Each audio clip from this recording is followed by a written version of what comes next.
Buenos días.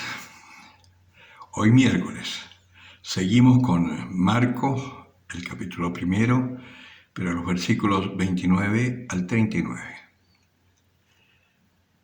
En aquel tiempo Jesús, saliendo de la sinagoga, se fue con Santiago y Juan a casa de Simón y Andrés. La suegra de Simón estaba en cama con fiebre y le hablaban de ella. Se acercó y tomándola de la mano la levantó. La fiebre la dejó y ella se puso a servirles.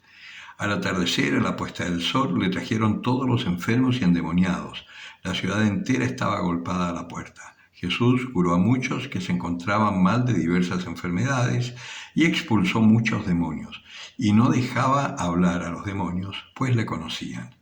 De madrugada, cuando todavía estaba muy oscuro, se levantó, salió y fue a un lugar solitario y allí se puso a hacer oración. Simón y sus compañeros fueron en su busca. Al encontrarle, le dijeron: «Todos te buscan». Él les dice: «Vayamos a otra parte, a los pueblos vecinos, para que también allí predique, pues para esto he salido». Y recorrió toda la Galilea, predicando en sus sinagogas y expulsando demonios. Palabra del Señor. Acá estamos en la continuación de lo que habíamos visto ayer, de esta sanación que hizo este demonio a Acá estamos en la continuación de lo que veíamos ayer en la sinagoga cuando Jesús sana a este hombre endemoniado. Y precisamente un seminarista me comentaba que vio la predicación, vio el video y en la tarde me preguntaba, ¿pero cómo se puede hacer? Pues el cómo se puede hacer está de respuesta en este evangelio. Con mucha oración. Esto se los voy a decir, hay ciertas cosas que yo se las voy a estar repitiendo constantemente para que se convenzan y lo hagan. Jesucristo no hacía nada sin antes ponerse en oración para saber exactamente cuál era la voluntad de su Padre. Ese es el secreto. Ese es el secreto del cristianismo. Por eso nosotros también tenemos que orar constantemente. En el seminario se nos enseña el oficio divino, que es la liturgia de las horas, que no es solamente cosa de curas. Si la Iglesia fuese realmente madura en la fe, todos, consagrados o no consagrados, laicos, todos, por el hecho de ser bautizados, deberíamos hacer el oficio divino. Pero claro, para poder hacerlo tenemos que ser iniciados. Hay una cosa que yo a veces no entiendo mucho de nuestra fe, lo diluida que está la enseñanza de la fe. Los masones son iniciados, los gnósticos son iniciados, los Illuminati son iniciados para ser Illuminati. Y los cristianos, en cambio, nos dan unas catequesis de morondanga para bautizar al niño, 2 charlas poquititas, y ni siquiera a veces los padrinos son católicos o los padres vienen a misa si acaso, pero bautizan al niño. Y el niño crece así como un pajarito, llega el día de la primera comunión, si acaso le enseñan el Padre Nuestro, y poco y nada para prepararse a la primera comunión, y no digamos la confirmación, que son 2 años en donde los niños no tienen idea de lo que están haciendo. ¿De qué iniciación hablamos? Jesucristo, Él, con sus discípulos, estuvo 3 años preparándolos para esta iniciación, que en definitiva la sella el Espíritu Santo. Parte de esa iniciación es aprender a orar, y la Iglesia tiene método de oración. No solamente las oraciones que aprendemos del Padre Nuestro, el Ángel de la Guarda, el Ave María, el Gloria, el Credo. No, hay toda una iniciación de la oración. Hay catequesis de oración. ¿Qué hacer? ¿Cómo hacer? Eso es lo primero, la oración. Y acá nosotros vemos, por ejemplo, que Jesucristo, que evidentemente viene de la sinagoga después de haber orado, después de haber estado en el Señor, después de haberles hablado con autoridad, la autoridad que Dios les da, después de haber hecho el signo, llega a la casa de Simón y por supuesto no necesita irse en ese momento a orar porque estaba con toda la fuerza del Espíritu, sana a la suegra de Pedro, que entre paréntesis todos dicen, pero ¿por qué los curas no se casan si Pedro era casado? Bueno, pero se habla de la suegra, no se habla de la mujer. Lo más probable es que Pedro era viudo. Y eso sí, hay muchos viudos que después han sido sacerdotes y espléndidos sacerdotes. Acá en Chile, por lo menos, hay ejemplos estupendos. El padre Hurtón, por ejemplo, que era un abuelo ya y terminó siendo un sacerdote maravilloso.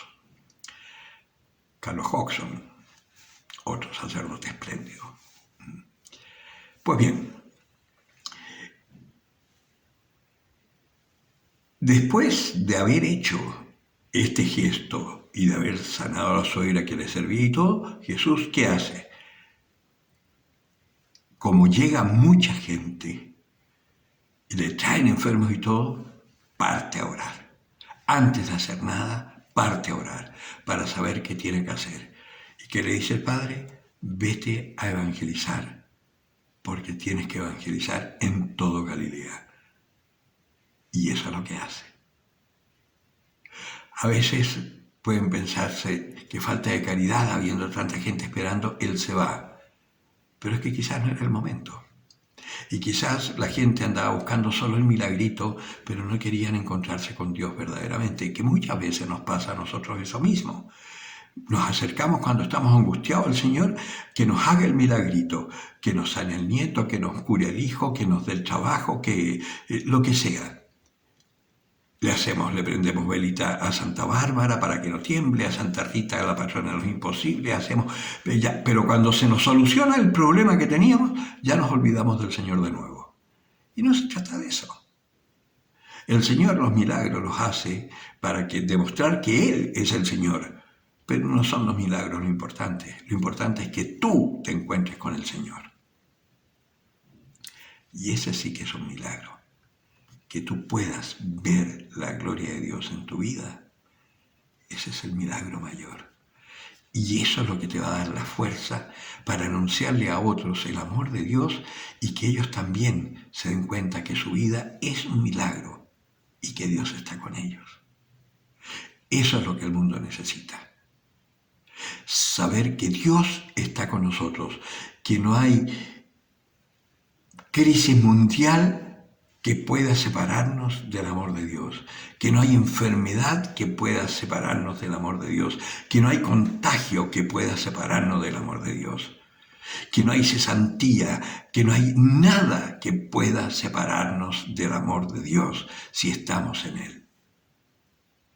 Por eso, partamos por casa.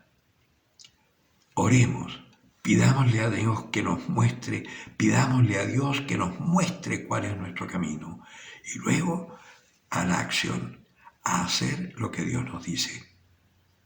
Y si es necesario empezar de cero para descubrir cuál es nuestra fe, empecemos de cero. De eso yo soy testigo. Cuando volví a la iglesia me di cuenta que la iglesia había evolucionado, que había habido un concilio que había revolucionado la iglesia y que era absolutamente necesario para mí poder descubrir eso. Y oh sorpresa, me encontré con la catequesis primitiva que hizo de la iglesia fuerte, que con su testimonio de vida hizo caer a todo un imperio. Eso es lo que en este imperio mundial se necesita hoy.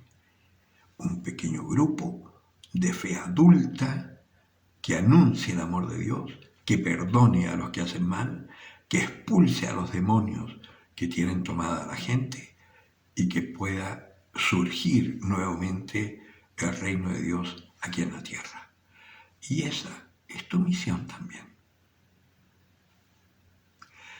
Ve en lo profundo de tu corazón si quieres realmente ser un testigo del amor de Dios para tus hermanos.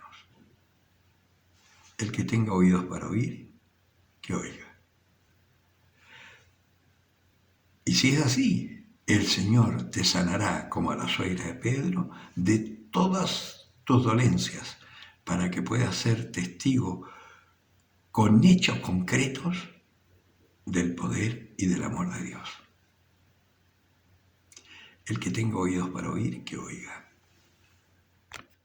Si te gustó esta reflexión, dale like para que así se haga más conocido el canal.